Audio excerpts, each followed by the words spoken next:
안녕하십니까, 알림이 황희두입니다. 지금 저는 주어를 뺐던 게 계속해서 논란이 이어지고 있습니다. 대통령실에서 왜 저는이라는 주어를 빼고 내용을 공개했는지가 논란의 쟁점이고요. 이에 많은 언론에서도 궁색해진 여당을 지적하고 있습니다. 앞서 말씀드렸듯이 생략한 주체가 대통령실이고, 특히 기가 막힌 건 유상범 수석 대변인은 대놓고 헛소리를 하다가 뒤늦게 엄청난 비판을 불러왔습니다. 잘못의 유무가 명확히 지고 나서야 사실관계 파악에 미흡했다며 사과하는 척을 하고 있는데요. 오죽하면 천하람 위원장은 유상범 얘기가 비판의 중심이 돼서 그나마 다행스럽다, 이런 얘기까지 할 정도로 이 사안은 굉장히 심각하고 정부 여당 입장에서도 큰 리스크입니다. 이에 이재명 대표는 역사 인식 문제라며 강하게 비판을 했는데요. 국민으로부터 위임받은 권한으로 역사 왜곡을 마음대로 하고 있는데 이건 결코 쉽게 볼 수 있는 문제도 아니다. 지금도 일본군 위안부 피해자와 강제동원 피해자들은 일본의 사과를 요구하며 치열하게 싸우고 있는데 과거의 얘기가 아니라 현재적으로도 벌어지고 있는 현실의 문제라고도 지적했죠. 이해로도 다른 최고위원들도 이와 비슷한 메시지를 냈고요. 서영교 최고위원은 이렇게 한눈에 보기 쉽게 팩트체크 내용을 공개하기도 합니다.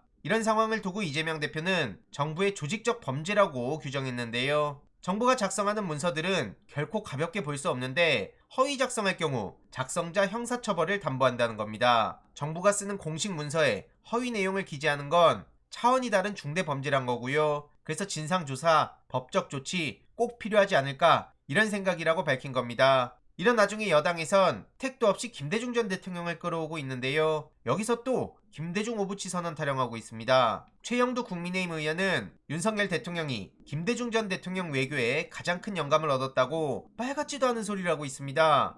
지금 청년, 교수, 목사 대부분이 윤석열 대통령의 외교를 비판하고 있는데 어디 갖다 붙일 게 없어서 말 같지도 않은 소리를 하고 있습니까? 이런 와중에 한덕수 총리는 유럽은 전쟁에도 손을 잡는다, 한마디로 이건 김대중 노무현 전 대통령까지 이어진 역대 대통령의 대일본 인식과 일치하는 거다, 이런 헛소리를 해서 보시다시피 많은 비판을 불러왔습니다. 윤석열 대통령을 지키기 위해서 유상범, 최영두, 한덕수 이런 사람들이 대신 비판의 화살을 맞겠다 이런 겁니까? 그렇지 않고서야 저런 개념 없는 소리를 어떻게 당당하게 할 수 있습니까? 오죽하면 같은 당 천하람 위원장도 계속 비판하는 목소리를 내고 있고요. 이게 어떻게 진행이 되는지 계속 지켜보고 전해드리도록 하겠습니다. 그리고 지금 장경태 최고위원이 김건희 씨를 건드렸다가 검찰에 송치가 됐는데, 이에 이재명 대표가 직접 나서서 김건희 조명 쓴 것 같다, 육안으로 봐도 상식적으로 판단해도 조명 사용한 게 맞는 것 같다고 지적하며 나도 고발해라, 이렇게 목소리를 높였습니다. 한마디로 장경태 최고위원은 마땅히 해야 할 문제 제기를 했다고 생각하는데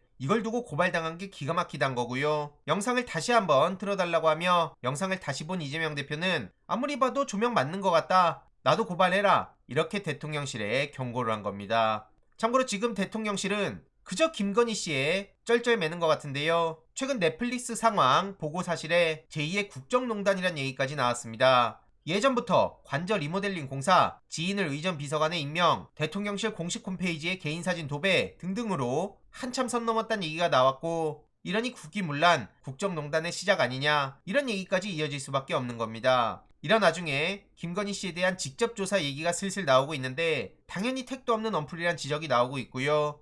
50억 클럽 그리고 김건희 특검, 이른바 쌍특검 도입이 본격화되니까 조사하는 척하는 거 아니냐, 이런 얘기가 이어지는 겁니다. 검사 출신 이현주 변호사도 이건 당연히 불가능한 거다, 특검 앞두고 검찰이 쇼하는 게 분명하다, 이건 사실상 대통령을 부르는 것과 마찬가지인데 부를 수 있겠냐, 검찰총장일 때도 못하던 수사를 이제 와서 한다고, 이렇게 지적했습니다. 여기에 많은 시민들도 공감하고 있고요. 조국 일가 그리고 이재명 대표를 향해서 검찰이 움직였듯이 진작 움직였다면 여기까지 오지도 않았다는 반응에 많은 공감이 이어지고 있습니다. 이런 나중에 정신 못 차린 국민의힘에선 그저 윤석열 김건희 눈에 들려고만 하는 것 같은데요. 하다하다 최영도 의원은 김건희 씨가 흥행의 마술사였다면서 공연 전시 업계에서는 대단한 신성이었다고 띄워주고 있습니다. 열심히들 산다, 이런 생각밖에 안 되고요. 저런 얘기가 오히려 국민의힘의 화살로 돌아갈 수밖에 없죠. 이외로도 지금 간호법이 주목을 받고 있죠. 내일 본회의에서 민주당은 간호법 제정안과 의료법 개정안을 처리할 방침이라고 합니다. 여기에 윤석열 대통령은